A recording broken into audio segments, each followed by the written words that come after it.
Kompetensi bukanlah konsep yang baru, karena ini sudah diperkenalkan pada awal tahun 70-an di Amerika Serikat.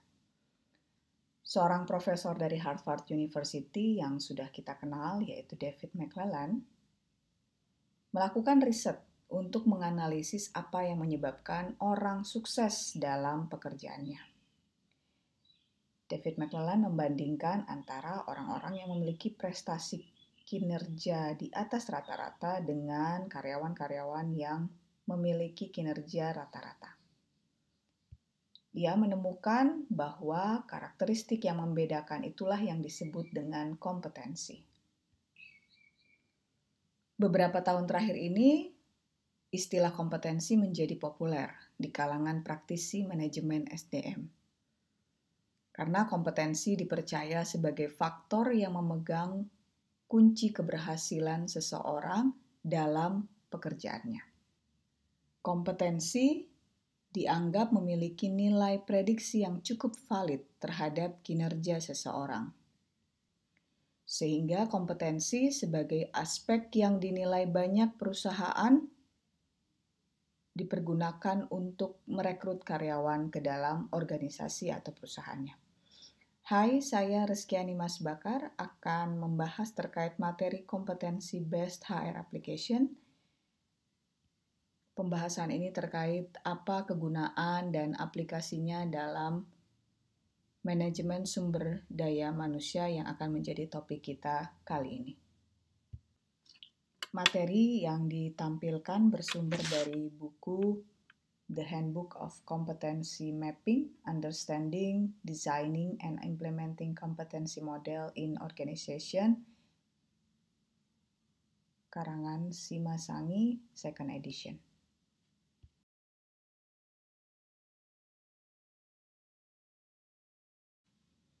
Seiring berjalannya waktu, konsep kompetensi kini telah diberlakukan pada seluruh aspek atau fungsi kerja human resource.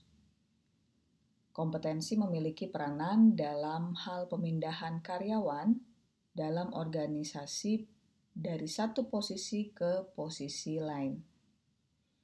Fungsi kompetensi pada umumnya terbagi atas 4 bagian, yaitu position requirement, position fulfillment, performance management, dan promotion. Pada position requirement, kompetensi digunakan untuk proses desain dan job design.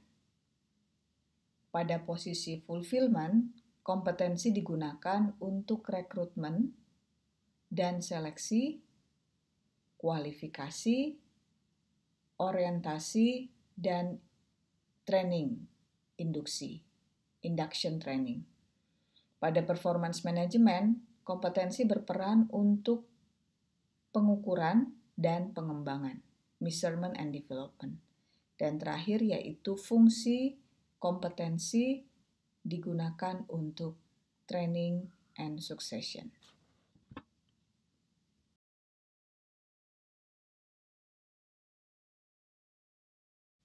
Pada slide ini mari kita bahas untuk position requirement dan position fulfillment. Pada position requirement, kompetensi digunakan untuk proses desain, di mana proses ini menentukan keterampilan dan pengetahuan apa yang dibutuhkan karyawan untuk mengisi suatu posisi atau jabatan tertentu. Proses ini diharapkan dapat menjadi dasar dari sistem pengukuran untuk menentukan kualifikasi karyawan. Kompetensi juga digunakan untuk job design, yakni ketika keterampilan dan pengetahuan telah ditentukan, maka tugas atau pekerjaan dapat diberikan kepada individu atau tim. Dengan adanya kompetensi yang dijadikan acuan, maka masing-masing karyawan dapat dinilai sejauh mana kemampuan kompetensinya. Oleh karena itu, posisi manajer human resource dalam suatu organisasi harus mampu mengidentifikasi knowledge, skill, dan attitude, atau yang kita singkat dengan KSA, yang dibutuhkan untuk setiap posisi. Pada fungsi position fulfillment, kompetensi digunakan untuk satu, yaitu rekrutmen dan seleksi. Kompetensi digunakan untuk menyusun atau menentukan skill, keterampilan, dan pengetahuan yang dibutuhkan untuk sebuah jabatan posisi tertentu, sehingga menjadi dasar untuk menentukan kandidat mana yang akan diinterview atau yang akan masuk dalam proses rekrutmen dan evaluasi. Maka dari itu, kompetensi harus didefinisikan dengan baik agar maknanya jelas dan tidak ambigu. Peran kompetensi juga untuk melakukan seleksi. Pengukuran kompetensi digunakan untuk menentukan individu terbaik dalam mengisi jabatan tertentu.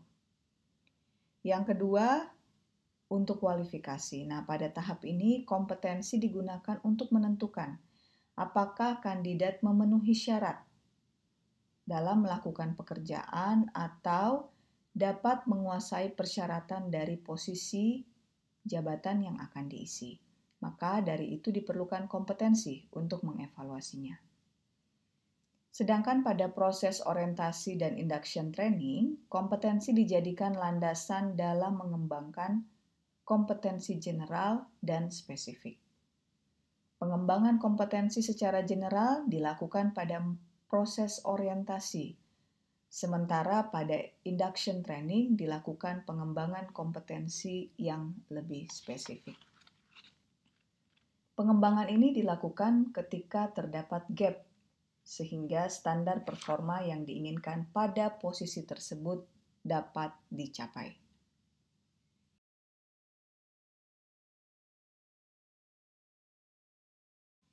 Pada bagian performance management, proses penilaian performa karyawan atau kinerja karyawan tidak boleh dilakukan secara asal-asalan. Bukan karena suka atau tidak suka, like and dislike, maka penilaian itu dapat dilakukan, tetapi melainkan memerlukan pedoman yang berisi daftar perilaku atau kemampuan yang menjadi standar organisasi untuk posisi tertentu. Kompetensi dapat dijadikan sebagai petunjuk, sehingga proses penilaian atau proses evaluasi karyawan dapat berjalan secara objektif. Pada proses performance management terdapat dua aktivitas yang penting, yaitu pertama adalah pengukuran dan yang kedua adalah pengembangan. Pengukuran merupakan proses untuk mendorong pengembangan seseorang. Hal ini penting dilakukan untuk mengukur kompetensi di tempat kerja. Yang kedua adalah pengembangan, yaitu aktivitas yang bersifat relatif dan dapat terjadi selama proses bekerja. Pengembangan ini dirancang untuk mendukung peningkatan berkelanjutan terkait kompetensi di tempat kerja. Dalam performance management dibutuhkan daftar deskripsi perilaku untuk meningkatkan keterampilan atau skill yang dilengkapi dengan sebuah checklist dari contoh perilaku spesifik. Dalam kompetensi adanya level yang ditetapkan hingga 3-5 tingkatan efektivitas perilaku untuk setiap kompetensi akan membantu dalam memahami dan menilai orang dari standar paling bawah hingga atas. Pada proses performance management juga terdapat aktivitas succession planning, di mana evaluasi kandidat mengacu pada informasi yang diperlukan untuk perencanaan karir dalam merencanakan kemajuan pengembangan dan evaluasi kesiapan kandidat potensial secara memadai.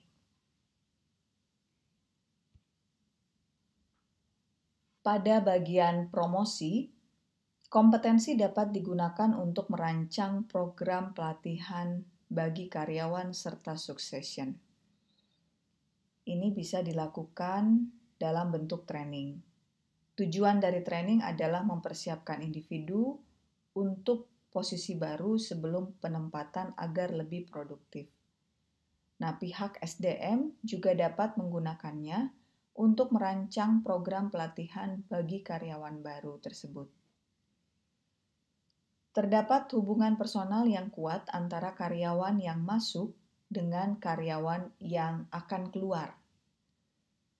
Karyawan yang baru masuk membutuhkan kompetensi dasar yang lebih dan harus mampu mengambil alih proyek saat itu atau tugas-tugas yang ditinggalkan oleh pemegang jabatan sebelumnya. Karyawan yang baru akan menempati posisi baru sehingga dapat menggunakan kompetensi sebagai acuan dalam bekerja.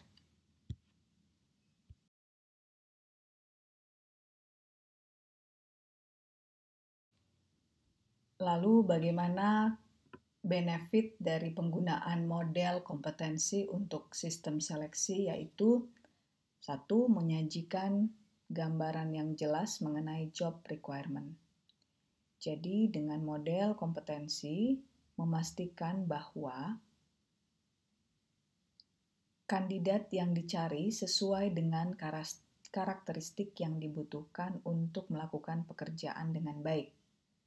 Selain itu, kandidat juga dapat diberikan gambaran yang jelas dan realistis oleh HR tentang apa yang diharapkan dari mereka. Yang kedua, keuntungannya adalah meningkatkan kemungkinan dalam merekrut kandidat yang tepat. Dengan demikian, perusahaan dapat menilai siapa yang tidak memiliki keterampilan, pengetahuan, atau karakteristik yang kritis dan lebih difokuskan pada mereka yang memiliki potensi yang lebih kuat, lebih potensial. Yang ketiga adalah meminimalisir kecenderungan merekrut orang yang tidak memenuhi kriteria. Jadi, dengan adanya kompetensi, maka perusahaan memiliki dasar, memiliki kriteria yang tepat dalam menyeleksi karyawan pada jabatan tertentu. Ketika salah menyeleksi kandidat, waktu dan uang yang dihabiskan dalam proses rekrutmen dan seleksi akan terbuang sia-sia. Oleh karena itu, menggunakan model kompetensi yang tervalidasi untuk memilih kandidat yang paling besar, kemungkinannya memenuhi harapan yang diinginkan, dapat membantu meminimalkan waktu, uang, dan energi dalam memilih dan memberikan pelatihan kepada kandidat. Dengan adanya kompetensi juga dapat memastikan bahwa proses seleksi menjadi lebih terarah dan lebih sistematis. Karena jangan sampai seorang asesor ketika dalam melakukan proses seleksi akan mengalami bias oleh adanya chemistry atau kesan yang mereka ciptakan selama proses seleksi sehingga mempengaruhi keputusan seleksinya. Nah, dengan adanya standar kompetensi, maka perusahaan tentu tidak perlu mempertimbangkan hal-hal yang tidak relevan, seperti misalnya chemistry atau kesan pertama selama proses wawancara dalam proses seleksi. Kegunaan yang lain adalah membantu menjelaskan kompetensi mana yang dapat dilatih. Nah, seringkali asesor terkesan dengan kandidat dan sangat sedikit yang mengidentifikasi celah dalam kemampuan yang dimiliki oleh kandidat. Nah, kompetensi ini hadir untuk membantu menentukan apakah ada gap atau kesenjangan yang dapat diatasi melalui pelatihan dan pengembangan.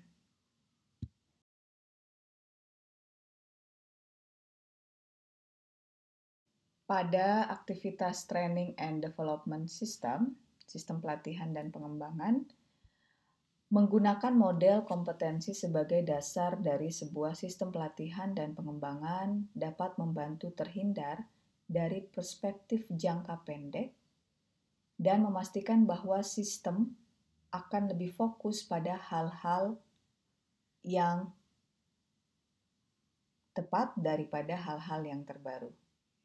Manfaat menggunakan model kompetensi untuk pelatihan dan pengembangan adalah satu, memfokuskan pada perilaku dan keterampilan tertentu. Adanya dokumen kompetensi memungkinkan proses pelatihan dan pengembangan hanya berfokus pada keterampilan tertentu yang kurang dikuasai oleh karyawan. Sehingga proses ini tentunya akan lebih efektif karena lebih tepat sasaran. Yang kedua, memastikan kegiatan pelatihan dan pengembangan akan berjalan searah. Proses pelatihan dan pengembangan juga dapat berjalan searah karena telah memiliki panduan dan tentunya memberikan dampak positif baik bagi atasan maupun karyawan. Manfaat yang lain bahwa efektivitas proses pelatihan dan pengembangan dapat tercapai karena dengan menggunakan model kompetensi membantu dalam memetakan karyawan mana yang perlu mengembangkan kompetensi dan kompetensi mana yang perlu dikembangkannya. Dengan demikian, karyawan yang menerima pelatihan dan pengembangan mampu menerapkan keterampilan yang relevan dengan pekerjaannya. Yang keempat adalah menghasilkan framework bagi atasan. Pelatihan dan pengembangan menyajikan feedback yang berkelanjutan, mengidentifikasi peluang pengembangan yang berguna, dan memperkuat konsep serta teknik yang dipelajari dalam program pelatihan. Model seperti ini memastikan bahwa atasan memiliki gambaran yang sama dengan tujuan dan capaian yang diinginkan pada pekerjaan atau jabatan tersebut.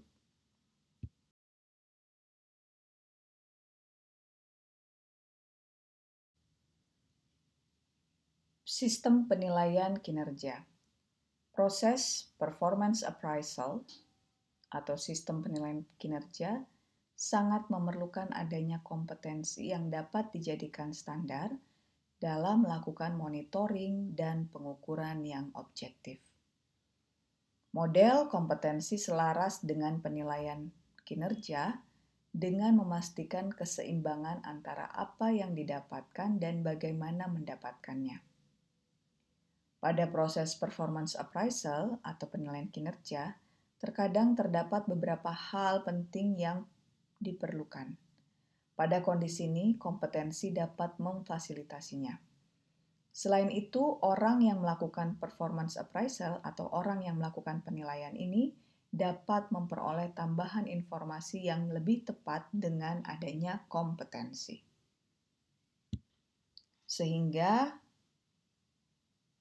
ketika melakukan penilaian kinerja, bukan hanya berdasarkan pada suka atau tidak suka pada karyawan tersebut, tetapi ada acuan, yaitu apakah karyawan tersebut sudah memenuhi kompetensi atau pencapaian dari standar penilaian kinerja atau indikator keberhasilan karyawan pada jabatan tertentu.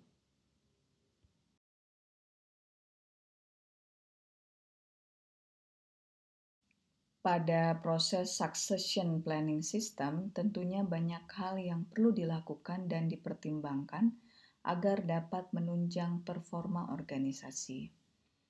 Model kompetensi berkontribusi dalam proses melakukan succession planning system dengan mengintegrasikan berbagai sistem HRM. Di antaranya, satu, memastikan skill, knowledge, dan karakteristik yang benar-benar dibutuhkan. Model kompetensi mampu mengidentifikasi kemampuan apa saja yang dibutuhkan untuk mengisi peran atau jabatan, dan juga beberapa perilaku yang menjadi prediktor kuat untuk sukses dalam tugas tersebut.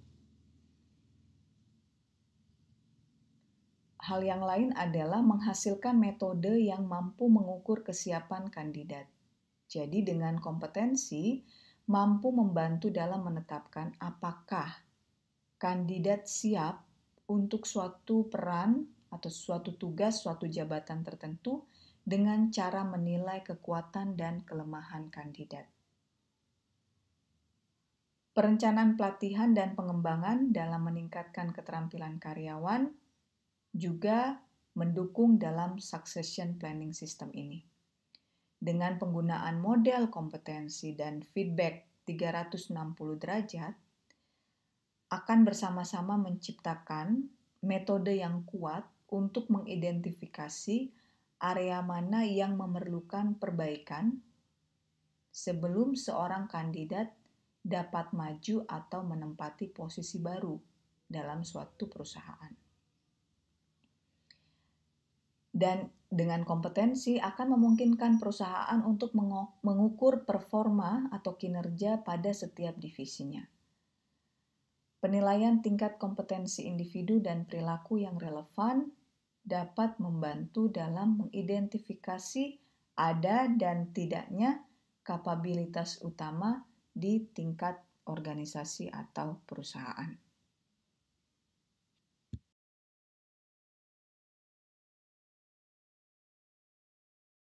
Sebagai tambahan untuk praktik SDM bahwa penerapan kompetensi juga meliputi pada aktivitas reward system dan kepemimpinan.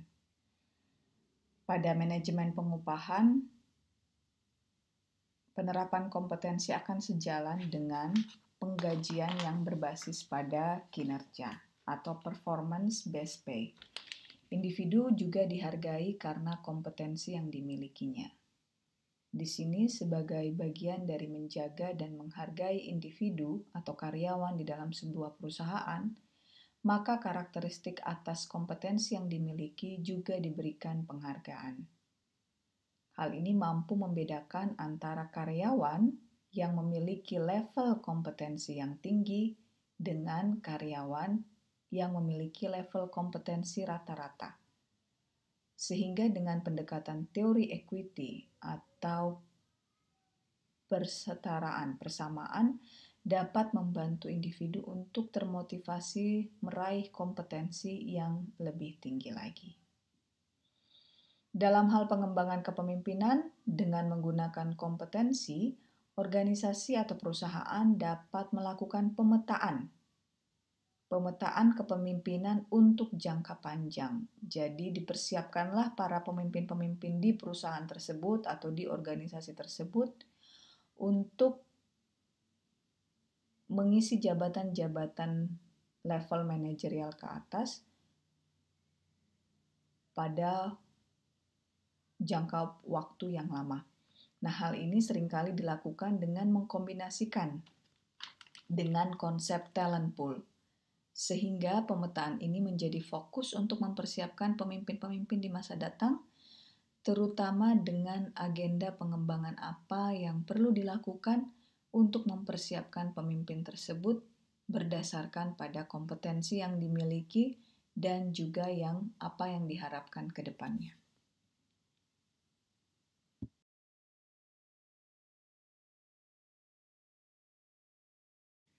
Demikian pembahasan terkait aplikasi kompetensi dalam manajemen sumber daya manusia pada kali ini. Terima kasih dan semoga bermanfaat.